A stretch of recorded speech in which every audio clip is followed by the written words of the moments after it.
Capítulo 4, exortação a adquirir a sabedoria e a apartar-se do caminho dos ímpios. Como nós sabemos, aqui é o convite da sabedoria, ela continua convidando os simples a entrarem no seu banquete que virá mais à frente. Capítulo 4, verso 1 diz assim: ouvi, filhos, a correção do pai, e estai atentos para conhecerdes a prudência. Você já sabe que pai aqui tem várias conotações, mas a principal delas é Deus. Pois dou-vos boa doutrina, não deixes a minha lei, porque eu era filho de meu pai, tenro e único em estima diante de minha mãe. Aqui ele está falando de quando ele era novo, e o pai dele, no caso Davi, e a mãe dele, no caso Batseba. E ele ensinava-me e dizia-me: retém as minhas palavras no teu coração, guarda os meus mandamentos e vive. Tipo o seguinte, a instrução familiar do pai foi transmitida a Salomão, e Salomão, na verdade, redistribui isso dentro de uma visão de busca pela sabedoria, algo que ele conheceu e naquele contexto sabia muito bem o que era. Adquire a sabedoria, adquire a inteligência, e não te esqueças, nem te apartes das palavras da minha boca. Veja bem, ele fala de um conselho familiar patriarcal, mas isso aqui se enquadra perfeitamente aos objetivos divinos. No caso, adquirir a sabedoria e a inteligência, mas que depois de tudo isso, esses dois atributos, ou os demais atributos, não se tornem pedras de tropeço justamente para o desenvolvimento da vida da pessoa. 6. Não desampares a sabedoria, e ela te guardará. Ama e ela te conservará. Então, nunca deve existir um exagero em cima da sabedoria ou da inteligência. Tem que se amar, tem que se cuidar, tem que se zelar e conservar, mas jamais banalizar. É isso que ele aconselha. Olha no 7. A sabedoria é a coisa principal. Adquire, pois, a sabedoria, sim, com tudo que possuis. Adquire o conhecimento. Então há uma chamada, há uma exortação a se adquirir essa sabedoria, adquirir o conhecimento. Diz no 8, exalta e ela te exaltará. Quer dizer, quem dá valor à sabedoria automaticamente vai colher dos frutos dessa sabedoria. E, abraçando-a tu, ela te honrará. Então está dizendo aqui claramente que existe uma recompensa para aquele que busca a sabedoria. Versículo 9, dará à tua cabeça, ou para a tua cabeça, um diadema de graça e uma coroa de glória te entregará. Na verdade, isso aqui é uma recompensa da sabedoria. Como nós já falamos, o diadema, ele fica prendendo o cabelo.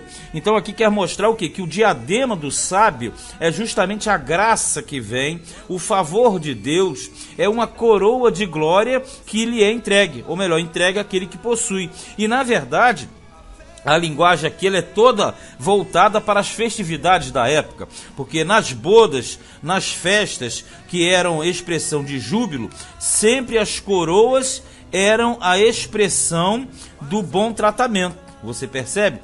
Nos eventos, nas bodas, nas festas, sempre as coroas eram entregues como expressão de júbilo e de alegria naquela festividade. Então aqui ele está dizendo que quem guarda a sabedoria vai ter uma grande recompensa, vai receber um diadema de graça, uma coroa de glória, quer dizer, vai ter um bom posicionamento na vida. Ouve, filho meu, e aceita as minhas palavras, e se te multiplicarão os anos de vida. A grande receita da longevidade é a busca da sabedoria. No caminho da sabedoria te ensinei, e pelas carreiras direitas te fiz andar. Por elas andando, não se embaraçarão os teus passos, e se correres, não tropeçarás. Quer dizer, a sabedoria, ela vai dar uma agilidade para o elemento correr ou parar, ou retroceder ou avançar dentro daquele dispositivo que vai estar dentro dele. Então, na verdade, a sabedoria é um chip que vai fazer da pessoa um elemento altamente prudente, coerente. Ele consegue andar, consegue correr e não tropeça. 13. Pega-te a correção e não a largues. Guarda, porque ela é a tua vida. Não entres na vereda dos ímpios, quer dizer, no caminho dos ímpios, nem andes pelo caminho dos maus.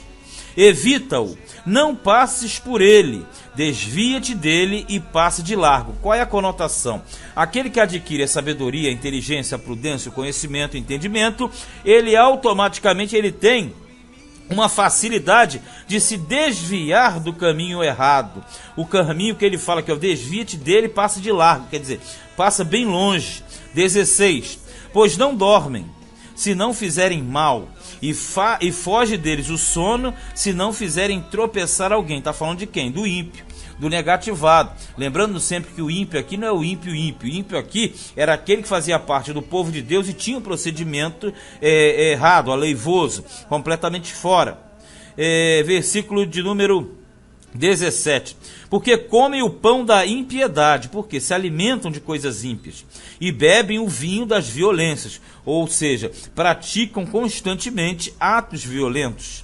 Mas a vereda dos justos, quer dizer, do sábio, é como a luz da aurora, que vai brilhando mais e mais até ser dia perfeito. Isso quer dizer que, assim como vem um dia após o outro, aquele que caminha na sabedoria, no entendimento, ele é um justo que é semelhante à luz da aurora, que a cada dia vai brilhando mais e mais até chegar o dia perfeito. Isso está dizendo que ele está num estado de crescimento espiritual, um crescimento mental, um crescimento em todas as áreas da sua vida. Isso vai chegar até um dia que ele será um dia perfeito, ou seja, ele vai chegar à estatura de varão perfeito. Aí já essa informação nós adquirimos dentro dos ensinamentos do Novo Testamento. Então chegar à estatura de varão perfeito é justamente alvo da sabedoria. 19. O caminho dos ímpios é como a escuridão, nem conhecem aquilo em que tropeçam, porque eles não sabem nem sequer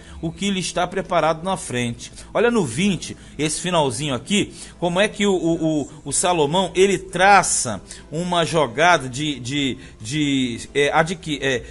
como se adquirir a sabedoria e como essa sabedoria vai influenciar no nosso corpo. Então ele faz aqui um paralelo, um passo a passo, e você percebe a partir do 20, confere comigo. Filho meu, atenta para as minhas palavras, as minhas razões inclina o teu ouvido. Então vamos lá. Se você pega a conotação de que era Davi falando para ele, Salomão, e ele aprendeu, que automaticamente é o sábio ensinando para o discípulo, e Deus falando para o seu filho, seu servo, ele começa falando com a questão do ouvido, que justamente ele falou lá no capítulo 2. Quando ele fala, inclina o teu ouvido, ou seja, prestar atenção nas palavras de Deus, ó. Não as deixes apartar-se dos teus olhos. Veja, o olho. Então passa pelo ouvido, o ouvido entra, né, na pessoa, e o olho é o que vê. E fala, guarda-as no meio do teu coração. Perceba, ele fala de uma entrada pelo ouvido, ele fala de uma entrada pelos olhos. Então, se entra pelos ouvidos e entra pelos olhos, automaticamente vai ser depositado aonde? No coração. E o coração é o centro, é o símbolo do homem interior, do espírito. Olha no 22. Porque são vida para os que as acham e saúde para o seu corpo. Veja, então entra pelo ouvido, pelos olhos, e automaticamente vão para o coração, que é o espírito, e isso vai abastecer todo o corpo. É como se fosse um grande sistema central, como se fosse uma cisterna que abastece todo o corpo. 23. Sobre tudo o que se deve guardar, guarda o teu coração, porque dele procedem as saídas da vida. Como eu falei, a grande cisterna estará no coração, e o coração, na verdade, é o espírito, porque ali vai fornecer o abastecimento para todo o corpo. 24. Desvia de ti a tortuosidade da boca, quer dizer, falar coisas torpes, coisas erradas, e alonga de ti a perversidade dos lábios. O que é perversidade dos lábios? A questão tendenciosa negativa, os julgamentos, as maledicências, as concupiscências, as coisas negativas que a nossa boca pode pronunciar. 25. Os teus olhos olhem direitos, olhem certos, e as tuas pálpebras olhem diretamente diante de ti. Então, quando fala de olho, pálpebra, você percebe bem. O passo a passo veio. Entrou pelo ouvido, pelo olho, abasteceu o corpo joga para todo o sistema. Então a boca também entra, porque esse sistema vai fazer com que a boca tenha um bom desenvolvimento. e aí as pálpebras, e na verdade elas vão ter mais uma calmaria no dia a dia. Olha o 26. Pondera, quer dizer, questiona, analisa a vereda de teus pés, e todos os teus caminhos sejam bem ordenados. Por quê? Os pés aí, eles não serão direcionados ao lado errado. Os pés serão direcionados ao lado correto, que é o lado automaticamente de Deus ou divino. O lado prudente, o lado daquele que tem a sabedoria de Deus. 27. Não declines nem para a direita, nem para a esquerda. Isso quer dizer, porque o excesso da lei e a carência da lei, você lembra? Ou não pode, ele falou para Josué, Deus falou, não a parte, né, desse caminho, nem para a direita, nem para a esquerda. Quer dizer, a direita é sempre o excesso, o legalismo. E, na verdade, a esquerda é ficar aquém do que tem que se fazer. Aí é uma licenciosidade, é uma arbitragem negativa. Então, ele está dizendo que tem que ser no centro. E para isso acontecer, na verdade, tem que haver o quê? Uma sabedoria abastecendo o corpo. Por isso que ele fala, retira o teu pé do mal. Porque quem alcança a sabedoria, alcança o entendimento, alcança o conhecimento, a inteligência e tem um kit bom, perfeito e agradável dentro de si. E na verdade, sempre que falo coração, como eu falei, o espírito é o nosso homem interior, o que nos dirige, os que nos canaliza, né? Então, sempre trabalhando nessa visão, a sabedoria quer ensinar. A sabedoria está chamando o tolo, né? Então a sabedoria chama o tolo para deixar de ser tolo e comer da sua mesa, comer do seu grande banquete. Porque a quarta visão, no caso aqui, se houver assim no sentido corrido, a sabedoria, quando fala filho meu também, sabedoria querendo fazer filhos, querendo fazer discípulos, querendo fazer seguidores, digamos assim. Bem, este foi Provérbios, capítulo de número 4.